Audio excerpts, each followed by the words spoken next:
各位弟兄姊妹早晨。今日咧讀我哋3段經文裏面咧，我今日特別係選2段嘅經文咧，同大家分享一個題目，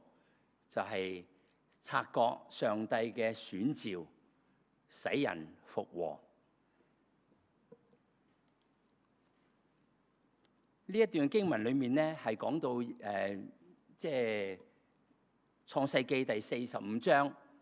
係講到一個嘅場景。呢個場景就係約瑟喺埃及嘅宮廷嘅裏面，係同佢啲嘅11個嘅哥哥同埋細佬咧係相認。呢一個嘅復和嘅過程係值得我哋咧係深思同埋處理嘅。另外，我哋第2段嘅經文，羅馬書嘅第11章。係講到保羅，佢將佢自己對上帝同埋以色列人嘅關係係作出一個好清楚嘅解釋。因為嗰陣時好多嘅即係保羅自己係以色列人，但係佢係入咗羅馬籍嘅。咁但係咧就喺成個嘅以色列嘅背景裏面咧，佢哋大都知道佢哋係靠住守律法嚟得救，亦都咧喺呢個過程裏面，佢哋見到上帝係睇見佢哋嘅叛逆嘅緣故咧，係佢哋被擄。就算佢回歸之後，仍然喺羅馬或者係個個嘅統治嘅權勢底下。佢哋仍然覺得同上帝之間，上帝對佢哋嘅祝福仍然未臨到，所以咧佢哋喺呢段時間裏面咧，就覺得我哋以色列人先至係選民，其他嘅而家你有個耶穌出現，突然間話全個世界嘅人都可以因為佢嘅救恩可以得着咧係拯救，所以咧就佢哋係有好大嘅爭論喺呢度。所以呢一段嘅羅馬書第11章呢一段經文就係展開一個好清楚嘅藍圖。呢個藍圖就係話上帝已經一早揀選同埋呼召以色列人，亦都因為以色列人嘅叛逆嘅緣故，所以咧佢將呢一個嘅憐憫，將呢個救恩開放埋俾外邦人。咁開放埋俾外邦人之後，唔係等於以色列人咧已經失去咗佢嘅上帝嘅憐憫。呢度話上帝嘅呼召，佢嘅應許唔會被撤回，佢永遠都唔會後悔。呢個係上帝救贖嘅藍圖。佢藉住以色列人嗰個嘅揀選，然後以色列人嘅叛逆，然後佢將呢一個嘅福氣，亦都向外邦人咧，我哋能夠咧係擴張，使到我哋全世界嘅人，佢所創造嘅每一個人都能夠平等地接受上帝嘅救恩。唔係因為以色列人好好，以色列人覺得佢自己好好，所以咧就成日都覺得自己係選民。外邦人就叛逆，所以上帝唔會揀選佢。但係呢個過程裡面，上帝展示佢個救贖嘅藍圖，就係話佢要拯救，佢要選召，佢要憐憫全個世界上嘅人。今日我哋翻到我哋自己而家香港社會嘅現況，其實咧我哋好多時喺家庭裏面、喺職場裏面或者教會裏面，我哋都有好多關係嘅出現嘅問題，好似約瑟同埋佢11個弟兄一樣。或者上帝同以色列人同呢個世界上上帝選嘅人嘅一樣，我哋都好多時出現有好多嘅冷戰、分歧，或者咧係糾纏。其實我哋嘅心裏面都對呢一啲嘅關係咧係覺得好厭惡，我哋好想好返，但係成日咧都冇辦法係擺低自己心裏面嘅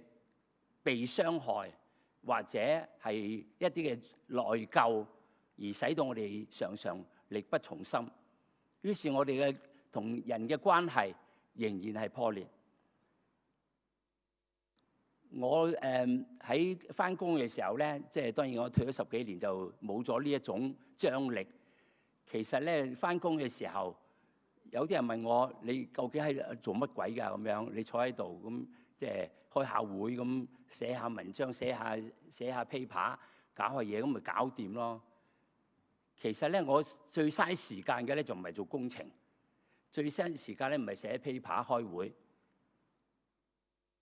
最嘥時間咧就係處理人際間嘅問題。好多時好多我哋房屋處嗰啲尊貴嘅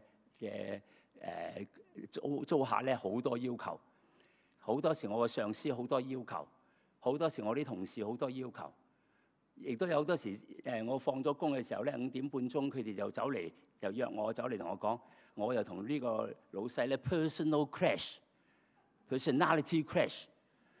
又話俾我聽咧，你快啲調我組啦，我調去隔離啦咁樣。即係日日咧都要喺職場裏面，我哋睇見關係嘅破裂。好多時我哋用好多嘅時間，亦都可能使到我哋嘅情緒波動，使到我哋一路都唔快樂，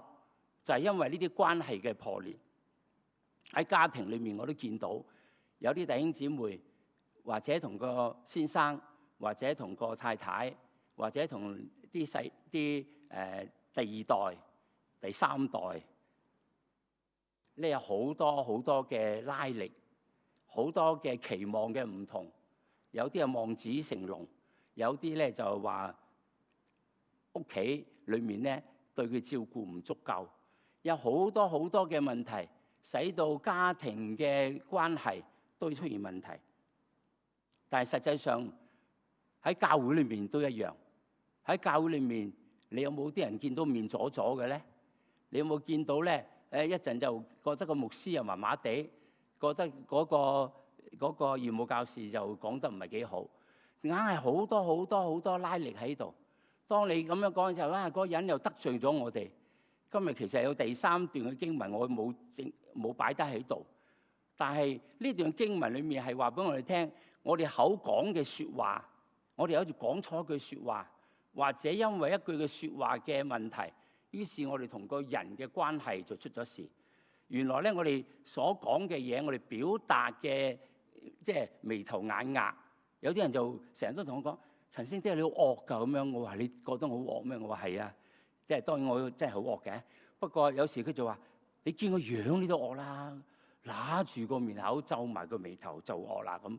我老婆成日提我，可唔可以寬容啲啊？咁樣。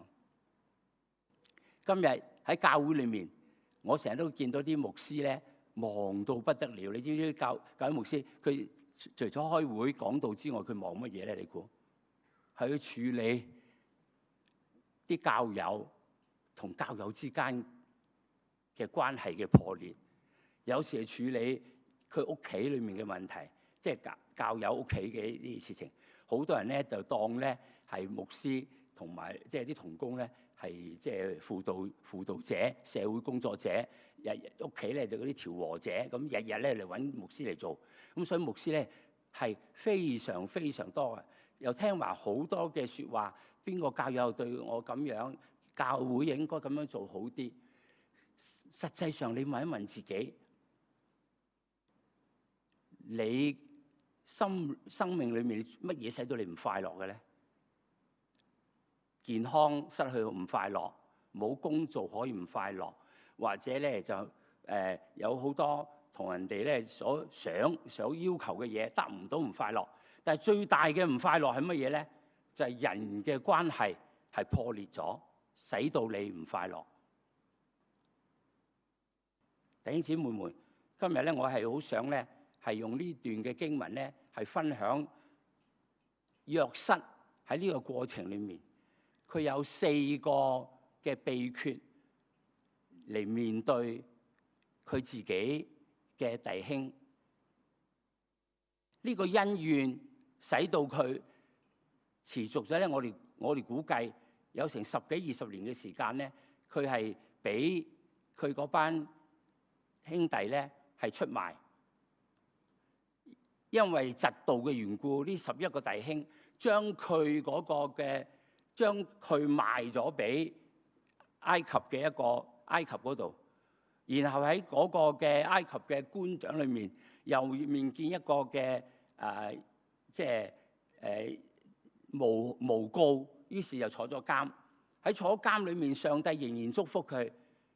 於是上帝用解夢嘅方式，使到佢能夠同法老解夢。喺解夢嘅過程裏面，佢成為宰相。而咧，上帝亦都將佢對成個世界嗰個農產品嘅生產指數嗰啲講埋俾佢聽。呢7年咧就會豐收，另外7年咧就會完全冇辦法有生長。於是我哋知道佢成為宰相，大家哇好風光啊！即係埃及好約瑟應該好風光啊！但喺呢個過程裏面，佢心裏面仍然係被傷害，佢嘅嗰個傷痕被出賣，被嗰班弟兄出賣，係非常非常咧係深深咁印喺佢心裏面。我哋聖經入面冇講到佢呢段嘅心路歷程，但係你可想喺今日嘅經文裏面，你就睇見佢呢段嘅過程裏面，你體現佢咧係同啲弟兄之間有好多嘅怨懟、恩怨情仇，有好多造成對佢嘅傷害。當佢班弟兄再嚟，因為饑荒嘅緣故，饑荒咗2年，食晒所有豐年嗰啲食物之後，要到埃及嚟取糧嘅時候，當然我哋呢度第45章之前咧，約瑟咧就做咗好多嘅研究，做咗好多嘅行動，先至決定喺呢一個嘅時刻，決定呢個時刻係嚟處理佢同嗰班弟兄嘅關係，與佢哋復和。佢第一樣嘢想做嘅咧，就係佢心裏面放低咗彼此嘅怨懟同埋傷害。你話哎呀，叫我放低好難㗎喎，唔通佢真係傷害我，我都唔嗰班11個弟兄賣咗佢，佢覺得而家好快樂啊，冇事啊咁樣。佢傷害仍然咧係10幾20年咧喺佢心裏面係好多喺度嘅。但係佢做一個樣嘢，第1節嗰度話叫好大聲對佢嗰班婢女啊，你哋離開我出去吧。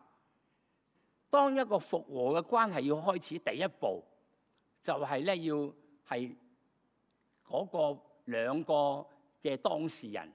自己處理呢個嘅復和嘅關係，唔應該咧就由嗰個牧師啊，由嗰個第三者嚟處理，因為咧嗰個無論邊個人去處理，都解決唔到佢心裏面嘅怨懟同埋所受嘅傷害。佢首先就清咗場，離開咗所有嘅觀眾。所以咧，我就話俾大家聽，如果你有啲弟兄姊妹叫你就我哋2個嗌緊交啊，你幫我做和事佬咧，千祈唔好制，因為咧就咁樣咧，多數咧就龍口反轉，結果兩頭唔到岸，結果咧嗰個男如果係夫妻嘅話，男個又鬧你，女嘅又鬧你，因為你又話唔知偏幫邊個，好多講錯句説話又出事㗎啦。係佢哋鼓勵佢哋面對自己，究竟你係咪放低咗對你嘅關係、對你嘅傷害同埋咧恩怨？佢亦都因為清咗場嘅緣故，佢唔係當眾咁羞辱佢嘅哥哥，亦都唔翻呢20年嚟嘅舊帳，佢拒絕使到受害自己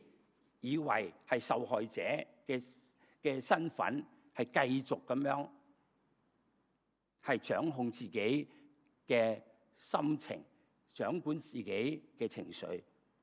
佢放低咗自己嘅防衛，放低咗乜嘢叫做公義，乜嘢叫做啱，乜嘢叫做唔啱。我喺工程裏面成日咧都發現有啲問題嘅，嗰啲做下工程咧，就收貨嘅時候就多數出事㗎啦。就跟住咧就話咧嗰個承建商咧就偷工減料，一個咧就話即係嗰個 consultant 咧顧問公司設計得唔好，於是咧就好多嘅問題，於是就好多嘅覺得咧冇理由我俾咁多錢，點會俾到咁樣嘅咧？咁樣呢啲咁嘅公義嘅問題，公説公有理，婆説婆有理。一段關係嘅破裂，大家都有一啲會有出現嘅問題。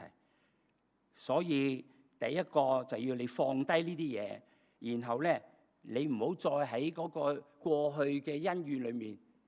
係糾纏，唔好再喺度問緊點解會出現呢樣，點解會出現你嗰樣。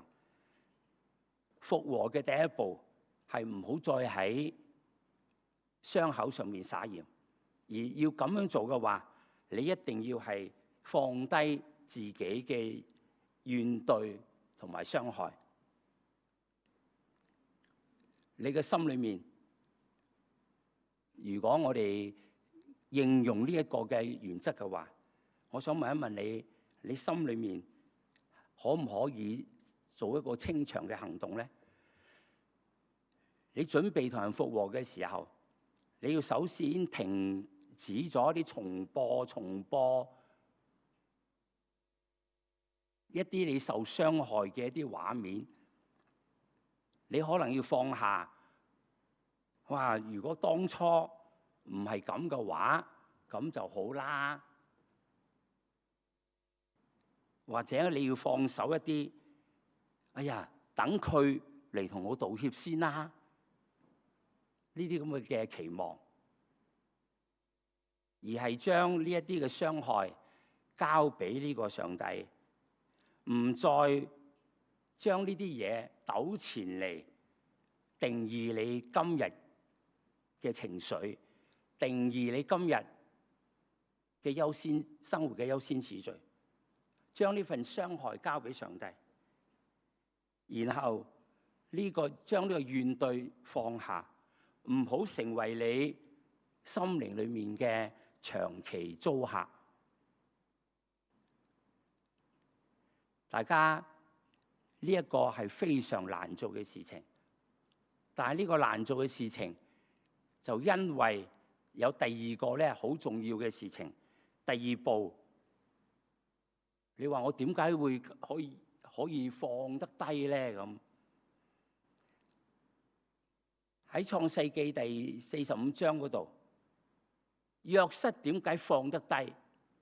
其實我估佢呢20幾年都係磨折得好辛苦，但係喺呢個時候佢放得低，就係好似第15章第7節嗰度話，佢突然間覺察係上帝嘅計劃同埋安排。上帝差我在你們以先來，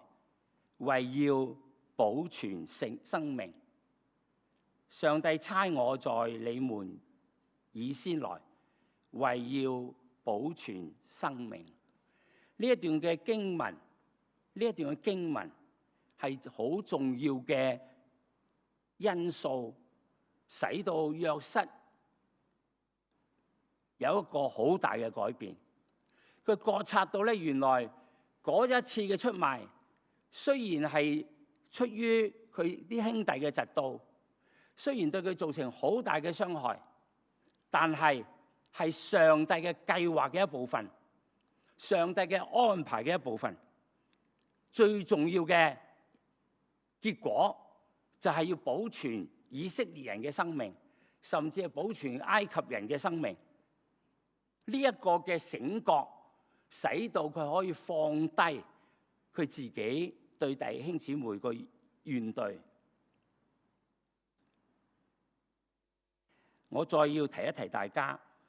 你如果能夠將人嘅出賣、人對你嘅傷害係轉化成睇成呢個係上帝嘅差遣同埋引導。你嗰陣時未必知道嘅，約瑟就而家就睇翻轉頭就知道啦。但你有時你諗一諗唔知啫，但係實際上可能會係咁咧。唔知道上帝點樣安排，不過上帝嘅選召係不會撤回嘅。上帝愛我哋，上帝要我哋好嘅關係，上帝要叫我哋使人和睦，做和平嘅使者。呢一個都係我哋上帝嘅應許嚟嘅。呢個應許係出於上帝嘅憐憫，上帝不會撤回嘅。如果我哋一覺察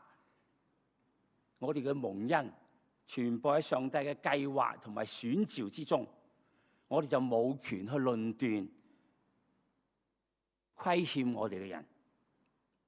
我哋就冇權唔擺低我哋嘅恩怨情仇。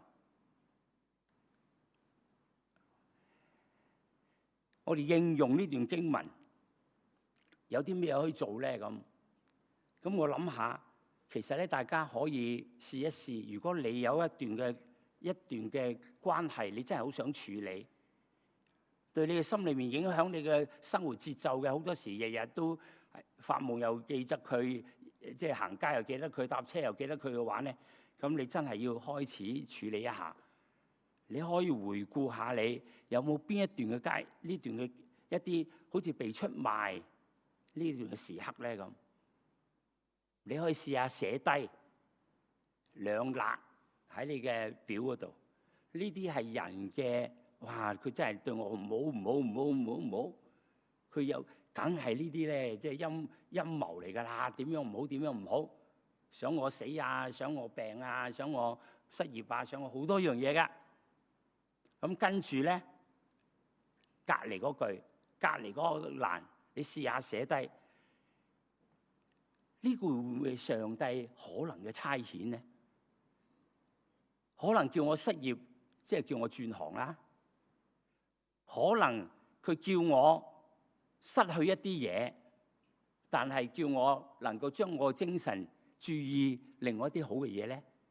你唔知，不過你試下寫下，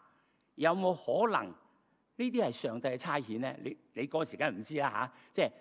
即係用咁嘅方法。使到自己嘅心裏面咧，係能夠慢慢去細心察覺上帝會藉住呢段嘅破裂嘅關係，帶俾你有啲乜嘢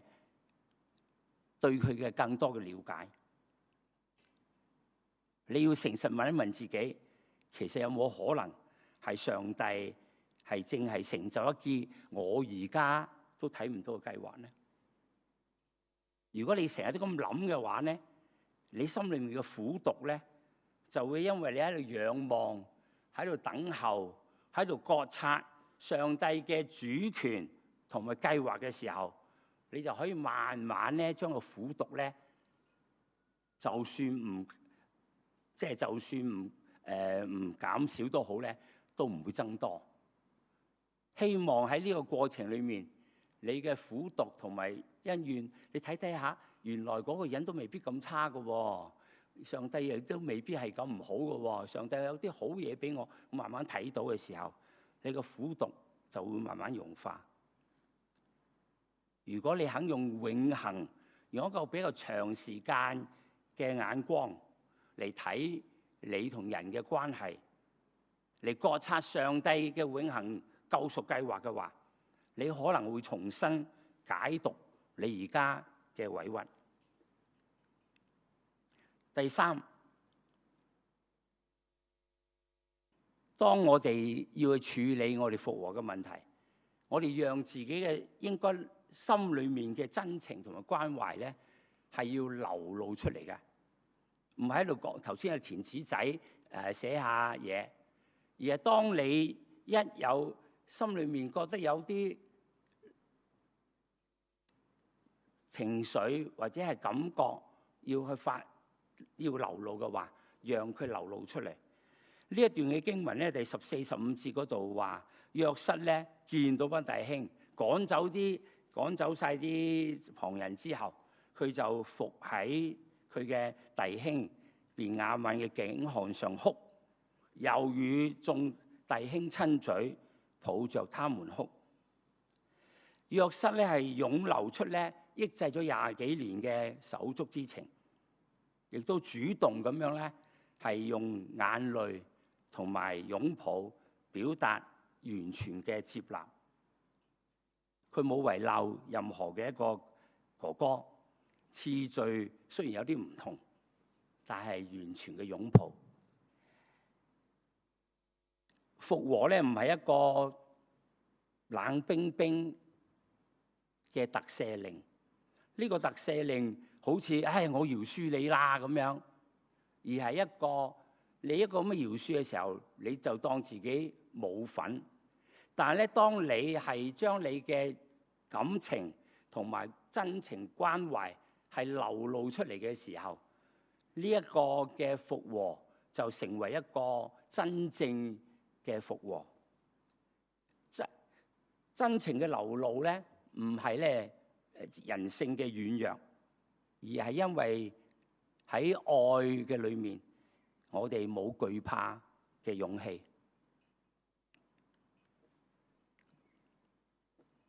點樣應用咧？你可唔可以而家可能你面對一個咁嘅人，你已經係想同佢復和嘅話，但係咧仍然大家個關係又好遠，你可以做一啲具體嘅事情。你可以試下關心佢嘅健康，可以關心佢嘅家庭工作，但係千祈唔好講翻轉頭，唔好講翻嗰件嘢。又喺度重播，可以約佢飲茶，可以飲下咖啡，淨係聽佢嘅心聲，聽下佢講啲乜嘢。如果冇辦法見到面，冇辦法飲到茶，咁就喺祈禱裏面，可以自己覺得情緒係要表達嘅時候，你喺上帝面前流淚又好，任何嘅情緒表達都好，為佢哋代求。如果有機會見到佢，有機會係佢可以表達一啲嘅 body language， 一啲 touch， 伸出你雙臂，講一啲好嘅説話，感受我仍然係愛你。第四個好重要嘅做法。有啲人咧經過一啲復和嘅階段之後咧，喺牧師見證底下，喺即係啲長老嘅見證底下，復咗和之後咧，咁咪見住大家我哋復和咗啦，搞掂。咁但係其實咧，可能大家嘅關係仲未恢復翻嘅。我哋只係嗰復和嘅嘢咧，就變翻零，洗晒過去啲嘢啫。但未來嗰啲嘢咧，我哋都要做一啲關係嘅修補。我哋要聚焦呢啲嘅重建關係。約瑟喺呢個時候，立刻安排一個復和、修補、重建關係嘅一個嘅計劃。佢立刻請佢嗰啲弟兄去到埃及，去翻迦南嗰度接雅各嚟埃及，同佢相聚。又承諾咧，歌珊地咧係養活佢全家，選咗歌珊地。有句説話講到聖經裏面講話，與約瑟相近，住埋佢側邊，繼續同佢做啊！即係你即係我哋有啲時候復和之後而家我哋復和咗啦，我哋冇嘢啦你有你嘅，我有你嘅。約瑟選擇唔單止養活全家，仲係同佢哋繼續嘅相處，與佢哋相近。復和係必須有後續嘅建築，留啲空間，留啲資源，留啲時間，係俾你呢段關係可以復和。唔係咧，淨係回到原本嘅樣子，而係咧重建一個全新嘅關係。我哋需要咧用具體嘅計劃同埋持續嘅委身，先至能夠咧係修補重建嘅關係。應用係點樣咧？如果你確定有一個收嘅計劃嘅時候，你自己要制定一啲計劃嘅，俾啲時間出嚟，或者做一啲少少嘅計劃。今次我係同佢做啲乜嘢，下一次做啲乜嘢？我大概咧呢3個月或者5個月之內咧，我可以做啲乜嘢？做一啲送份小禮物，或者講一句好嘅説話，或者同佢有啲嘅聯繫。咁咧，然後咧呢個慢慢成為習慣，一個新嘅關係，一個就會建立起上嚟。喺我哋結束嘅時候，我哋要翻羅馬書第11章第29節嗰度話，上帝嘅恩賜同埋選召係沒有後悔嘅，因為基督就係我哋復和嘅榜樣。因為基督嘅選召，雖然嗰班以色列人，雖然我哋呢班人都係繼續嘅叛逆，繼續嘅唔相信佢，唔會同佢唔同佢咧係接觸。我哋同佢關係若即若離。我哋信主耶穌嗰扎人，有幾多時候你俾時間，除咗翻嚟主日崇拜瞌下眼瞓揞下啲詩歌，餓下啲經文之外，你同呢個上帝嘅關係係咪你覺得上帝想你同佢關係咧？上帝係選召你，雖然我哋咁樣叛逆，雖然我哋一路拒絕同佢進入一個更加好全新嘅關係，但係上帝為我哋作罪人嘅時候為我哋死，佢將我哋嘅出賣，將猶大嘅出賣變成十字架嘅救恩。今日我哋啱啱會領受聖餐中堂，聖餐嘅餅同酒係復和嘅約嘅記號。我哋要擺低覺察、流露、聚焦，因為上帝先愛我哋。今日我哋領受聖餐，就係宣告我哋已經成為一家人。讓我哋低頭，我哋同心嘅禱告。愛我們的天父，感謝你那決不後悔嘅選召與憐憫。在我們還叛逆嘅時候，你就先愛了我們。求你醫治我們受傷嘅心靈，賜我們屬靈嘅眼光，看見你超越怨對嘅傷害，仍然掌權施恩。願你的愛軟化我們，讓我們敢於流露真情，主動修補破裂嘅關係，成為帶領人經歷復和嘅和平使者。奉主耶穌得勝嘅名禱告，阿門。